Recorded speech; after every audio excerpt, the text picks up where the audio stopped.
Welcome back to our candidate interviews in the Before You Vote section of our website. With us, a man who would like to be the next representative in District 7. That's a state Senate seat here in Knox County. Kent Morrell is challenging the incumbent, Dr. and Senator Richard Briggs. Good to have you with us. You did it before. You're doing it again. Tell me the number one reason you're running. The number one reason I'm running, since you asked the number one reason, is because I do not feel like our current senator is conservative enough. We're going to dive into that. What do you think are your qualifications to be in the state Senate? Well, I've been a resident in the state of Tennessee my whole life, 57 years now. Started the business in 1993 to help pay for college. It took off, turned it into one of the largest such businesses in the Southeast. I started the business putting aquariums in doctor's offices and restaurants and doing the maintenance. I actually started just doing maintenance originally because didn't cost me much to start the business. And that business is still going. It's called Indoor Oceans. I've turned it over to a business partner 4 years ago. My company does the service work for PetSmart and Petco in a 5-state area. I have pulled the footprint back just to Tennessee just because it was hard to find good people in other places. So I'm not getting calls from someone in Orlando that's not happy with what my guy's doing down there. But you know what it's like to meet a payroll and to have employees, and your business experience you think would be valuable. Yes, and to deal with government regulations that have to do with small businesses. I know the problems that you can run into as a small business owner. Now, I got involved in politics in 2015 when the state of Tennessee started changing some health care laws that personally affected me. I advocated in Nashville and Washington from the outside starting in 2015. Decided to get involved actively running for office in 2020. Now, it's okay to laugh, John. I actually ran. I learned best by doing. So I thought I should run for something. Let's run for U.S. Senate. So I ran for U.S. Senate. I thought it would just be me and Hagerty, and then I could have conversations with Bill, Senator Hagerty, just when we were at events. And then 13 other people decided to run. I don't know if you remember that. Mm-hmm. But it's a popular spot for sure. Same thing's happening this year. Right. Well, it's a little bit different this year just because I'm on the state executive committee for the Republican Party, and we changed some laws after that just to make it a little bit more difficult for people to run because there was no real filing fee back then. Anybody could just get 25 signatures and put their name on the ballot. Now, I am happy to say that I did not come in last. I came in 13th out of 15th. Won the cost per vote category at $1.10 a vote. I believe Senator Hagerty spent $16.70 a vote. There you go. But then I decided I need to run against Dr. Briggs. And let's talk about that. What are the reasons? You said you have a couple of disagreements with him. What is foremost in your mind? Well, before we get into my disagreements, do you want to talk about what I'm for? Sure. People are going to want to know those differences for sure. So if that articulates what you're for and he's not, let's do that. Listen, I'd be happy to go against Dr. Briggs' record this entire interview if you would like to do that. There's enough material. I have a whole website, truthaboutbriggs.com. I told him last year, I said, sir, I don't have to go negative against you. All I have to do is talk about your voting record and things you've actually said. So I've got bill numbers when I talk about what he's done. But I have 4 adult children. Let me tell you why. The other reason I'm doing it. The number one reason is because I'm not happy with Dr. Briggs, and the Lord has allowed me to be in a position to where I am in a position to run. Now, you and I both know it's almost impossible to beat a 3-term incumbent with over $500,000 in his campaign finance account. But I feel like the Lord has called me to do this. Now, that doesn't mean he's called me to win. You know, every time I've done something difficult, good things have come from it. But I'll get into why I'm doing this some more in just a second. I want to walk through how this came about. I ran against him 4 years ago and only had 106 days from the time I decided to run. I was running for 2 things, the state executive committee spot and against Dr. Briggs in the primary. And I still ended up with 42.5% of the vote on Election Day. Now, I love saying that part, but because I started late, I only had 18% on absentee ballots and 29.5% on early voting, so it ended up being like 34.5% was what the average was. This time I started with over 500 days before the election, started fundraising over a year ago, started door knocking in August. But the other reason I'm running is because I have 4 kids and 3 grandchildren, and I want my children and grandchildren to have the same opportunities that I've had growing up. And I think it is the job of our elected officials to protect our constitutional rights. And I think there are too many people elected people in office that's not their primary mission. I think special interest is a problem in the state of Tennessee. I'll get into that in a minute with where Dr. Briggs' money comes from. I feel like the state has overreached into our lives trying to decide what we can do medically, telling us what shots we have to get. Like during COVID,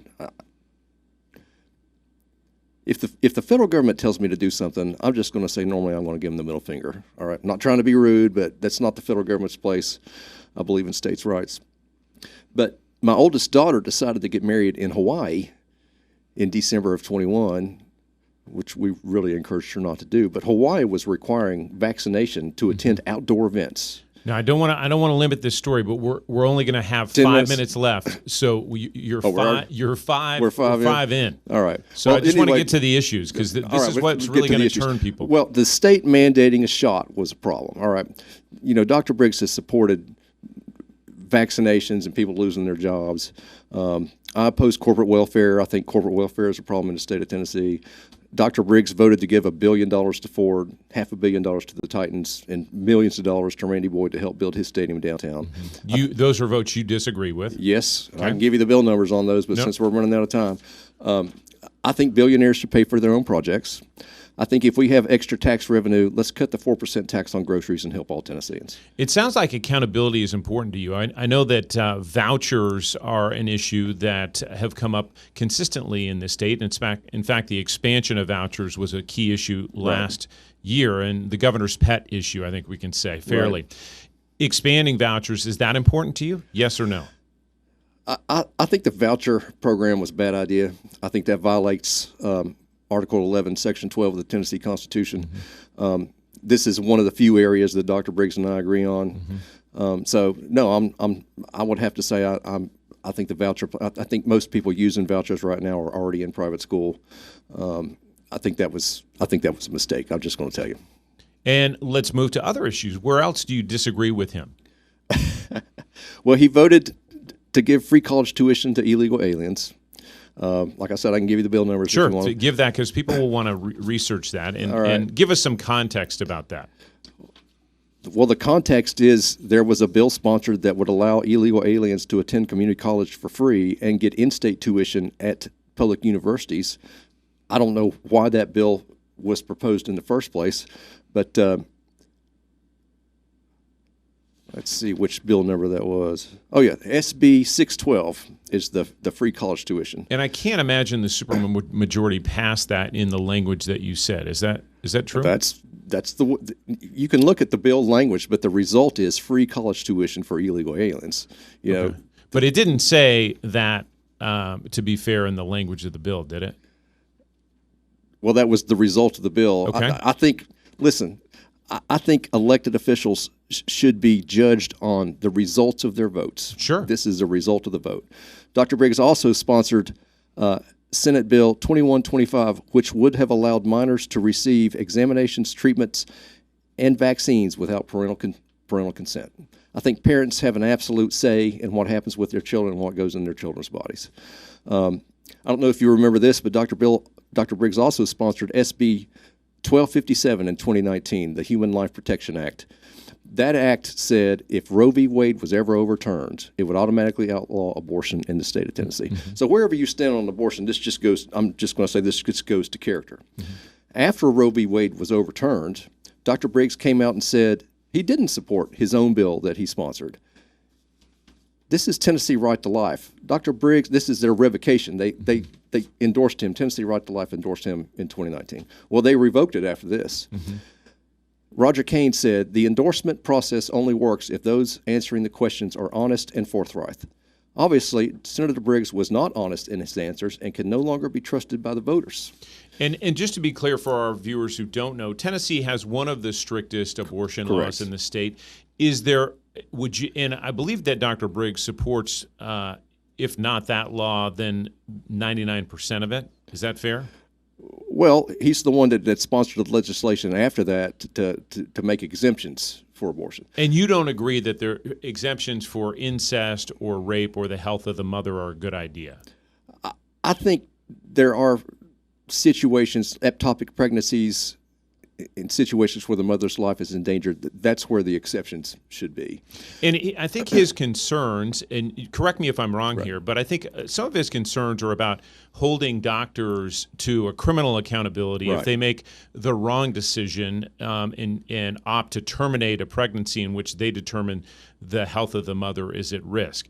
That's dicey territory for any doctor. It is dicey territory, and I read that bill. I don't know if you remember the way that bill was originally written. It was a caption bill, to where they file a bill and the bill is not written yet. Well, the caption of that original bill was upkeep of a monument to the unborn on the Capitol's property, and then it became the bill that made exceptions. And in that bill, Dr. Briggs multiple times says making decisions, doctors making good faith medical judgments. So we can take a life with a good faith medical judgment, but we can't treat. We can't have our own decisions between doctors treating pain and other issues. The state's stepping all over. There's a lot of suffering going on in the state of Tennessee right now. So you feel like there's some duplicity in that? I do, language. absolutely, okay. Yes. Back to the pro-life thing for a minute. I am proud to say that Tennessee Right to Life endorsed me 2 weeks ago. We've got to wrap up. Yes, sir. Is there one thing that you want to stick in voters' minds about you when they go to the polls? I'm the freedom-loving Christian that loves this state and loves this country. And I will do everything to protect our rights. I appreciate the short conversation. Thank you for the specifics, and thanks for engaging in the process. It's important. Thank you, sir. Absolutely. You can watch more of our Know Before You Vote interviews with candidates right here on WBIR.com.